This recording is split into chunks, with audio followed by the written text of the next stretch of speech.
Hey guys, welcome back to my channel. In today's video, I will be sharing the times, multiple, that my coworkers stole from me. And if you are new to my channel, I used to work for LV for many years, and I have two incidents that I will be discussing today. One of them was while I worked at LV, and it was kind of, you know, it wasn't that serious. I mean, both times, neither was really serious, the actual item stolen, but the surrounding context was just, I guess, kind of funny looking back. I will discuss what led up to it. Now, when I worked for LV, it was throughout all my years at college. And so it was kind of my foray into the professional working adult world, right? And, you know, I was 18, 19, 20-year-old working with real grown-ups, real adults. When you start off, you kind of think, okay, you know, I had moved from working in retail with people who I consider to be my peers in terms of age and, you know, work experience. You think that when you go into this historic brand, you know, retail company, that everyone is just going to be super professional and do the best that they can and work really hard and be honest. And it just wasn't always the case. When I worked at LV, we had a full locker room to get ready for the day because we had uniforms. So I would typically, like most of my other coworkers, I would roll in wearing sweatpants and then change at work. So we had we each had our own designated locker. I was working full time. I was going to school full time, and I just was always busy. And so I never really had time to sit down and eat. So at work, I always kept food, like snacks, in my locker, you know, Cliff bars, protein bars, snacks, candy. After work, I would quickly change and then go to my next event, usually like a college related event. And so I always kept food in my locker. And yes, the first incident of thievery involved food. So it wasn't that serious. I'm kind of being tongue in cheek, but it just kind of set the stage and prepared me for a lifetime of being very diligent and being very careful to kind of monitor my belongings. I was known at LV as the sales associate, the client advisor, who always kept tons of food in her locker. And for some reason, one particular coworker, and she was like a manager, just took it upon herself to help herself to my locker. We didn't really need locks for our lockers, or so we thought. And I just recall going down to the locker room on my break, and I caught her like red-handed reaching in and eating food that I brought. So I'm Filipino. One of our foods that I loved growing up is called pandesal, which is like a sweet bread. It's a bread and it's just delicious. I could eat a whole pack of it. And so I would keep it in my locker, and she just ate it. And, you know, I mean, I don't know, I'm so generous. I mean, if you just ask, I really didn't care, you know, of course, like I would feed everyone if I could. Even though I was a starving college student, I couldn't feed everyone all the time, but if somebody was hungry and they asked me, like, sure, yeah, of course. I loved sharing, you know, my traditional food with my coworkers who no one was Filipino except for me. I was just so surprised that this assistant manager was taking my food. I don't remember what I said exactly when I saw her, but, you know, I basically was like, oh my God, are you, like, joking? You know, it wasn't hostile, but I could tell that she was very immediately embarrassed and I guess defensive, because when I said, oh my God, are you like eating my food?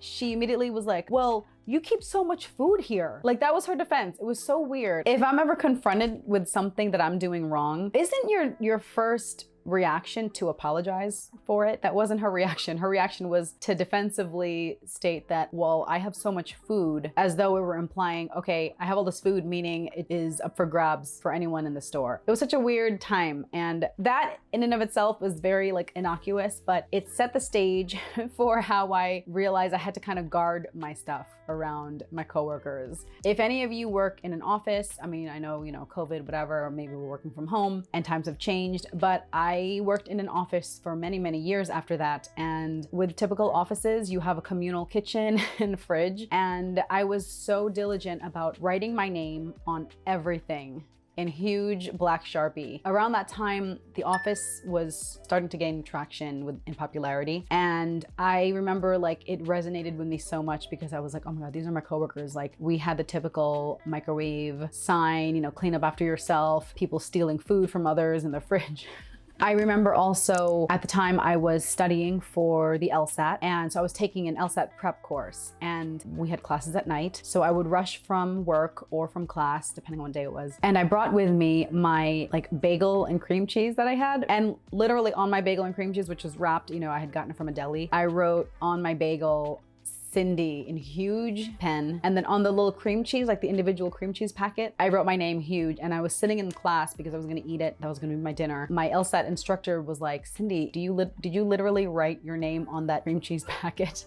And I said, yes, because my coworkers steal my food. So, you know, the LV theft story really wasn't that serious, but it kind of led up to another incident that also wasn't serious, but eventually it escalated into being almost an HR issue at work. Moving on from LV, like I said, I went to law school. While I was going to law school, I was working a typical 9-to-5 office type job, and it was always freezing. So I remember going out to Target and picking out this really cute hot pink, like a coffee thermos mug for my coffee or tea. And then I went on vacation. And when I came back, I remember thinking, oh, I don't see it anywhere. Like I don't see my really distinct hot pink coffee thermos. Like, where is it? And I just figured it would turn up somewhere. A couple days after I got back from vacation, me and my coworkers were all in our break room and we were sitting down, you know, getting our coffee and our drinks and whatever ready for the day. And my one coworker, I will call her Karen, not her name. I don't want to say Karen because there actually was a Karen, but anyway. So Karen was sitting at the kitchen table drinking from my pink thermos mug. And I remember looking at her and I was just like, what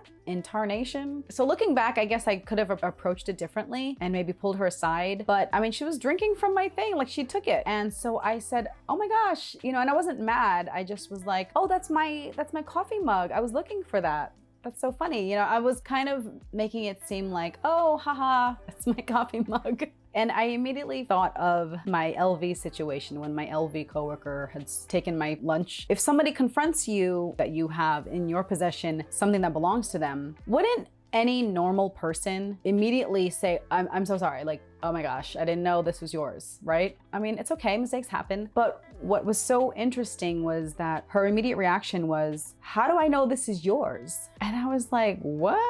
I mean, how do you respond to that? And I was like, what do you mean? Like, this is mine. And everyone knew it was mine because it was very distinct. It was hot pink. It wasn't a standard brand that everyone had. Like, I went out and bought this on my own. And I was like, what are you talking about? Like, that's my coffee mug. Like, everyone knows that's mine. I went and like, I bought it from Target, you know, I don't know what to tell you. And instead of like realizing that she's wrong, she literally doubled down and was like, well, how do I know you bought it from Target? Do you have the receipt? I was just like, okay, I guess this is how you're gonna play it. And I was like, you know what? You go ahead and finish your coffee and I'll just get it back at the end of the day. And she kind of laughed, like self-righteously almost, and then just left the room. And I was like, what? And even my coworkers and I were like, what the heck? Like, did this just happen? I know it sounds so stupid, but you know, all these incidents, I was so young at the time, were so formative in my early professional days. So here's where it escalates, okay? So at the end of the day, she still hadn't apologized. She hadn't said anything. We passed each other in the hall and she just kind of like snubbed her nose at me or something. Oh my gosh, now that I'm thinking about it, yeah, I even went to my kind of like an immediate manager and you know, we were all pretty casual. And I was like, did I say something wrong? Like she's my thing and she's like acting like using her of something, you know, baseless, but like that's clearly mine. My manager was like, well, you know, I guess you could have pointed it out to her after, you know, out of earshot of everyone, or maybe pulled her to the side. And I was like, why is it on me to have to spare her feelings? Okay, yes, I could have done that. But again, you know, I don't know. I didn't insert like ill intentions on her part. You know, if that were the case, like if I thought she was doing something really sneaky and I didn't want to like embarrass her, I would have been like, hey, like you stole my mug. I just pointed it out, you know, if she was embarrassed, it's probably because she had a very guilty conscience, right? So I just was like, okay, I guess I could have done that. Later in the day, after all this, she hadn't owned up to taking my coffee mug and she continued to drink from it, which I said, sure, you know, go ahead and continue, like that's fine. But she left it on my desk completely dirty. She didn't bother to clean it. She didn't bother to rinse it. Her like coffee spittle was still around the rim. This is just rude. Like now you're blatantly being aggressively or passive aggressively rude here. And so then I was annoyed because I was like, I didn't think I did anything really that bad. She's the one who's in the wrong here. She's also literally twice my age. I remember going home and I was just like, kind of fuming about it, you know, but also laughing. So the next day, she was supposed to be off that day, this Karen. And so I wasn't expecting her. And I still was kind of like, you know, when it's like when you're in an office and there's nothing going on. So you just kind of still are talking about it. And my coworkers were still talking about it amongst themselves. So the next day, she wasn't supposed to be in. She was only a part-time employee. I was full-time. So I was there all the time. And we weren't expecting her that day, or at least I wasn't. But I don't know if the schedule had changed or something happened. But she walked in that morning and I said, in my typical polite and passive-aggressive manner, I said, oh, hey, good morning, Karin. I didn't know you were working today. Did you come back to steal more coffee mugs? And I thought I was being such a funny little smartass, because at that point I was mad. I mean, I felt like it was justified. Oh my God, I was not prepared for her reaction. That remark, basically accusing her like, oh, you're here to steal more coffee mugs, haha, but really like there's a kernel of truth in there. She flipped out. She was like, I do not steal, I do not lie, I am a Christian woman, I don't do this, I don't do that, blah, blah, blah. And I was like, okay.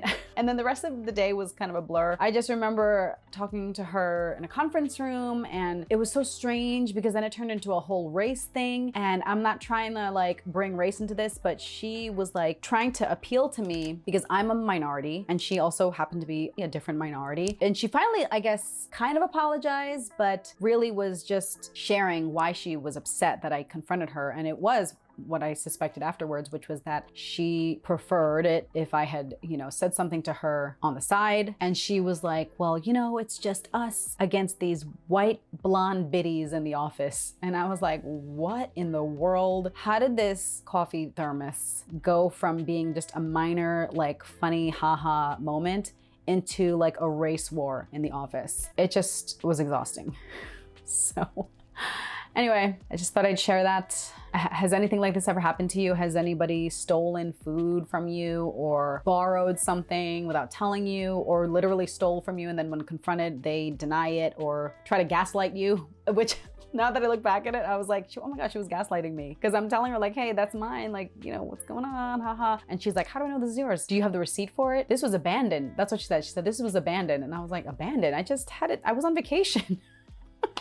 So anyway, yeah, just some crazy story times of when my coworkers have stolen stuff from me and then gotten defensive about it when they were called out. Yeah, let me know if this has happened to you. Let me know how you handled it. Let me know if HR had to get involved. You never know people's reactions, but a lot of times it's similar to my YouTube comments where I think that they just maybe have these insecurities that they project onto the person rightfully accusing them or confronting them about them stealing. Anyway, so I hope you enjoyed that LV employee theft drama story time. Thanks so much for watching, and I hope to catch you in my next video. Bye.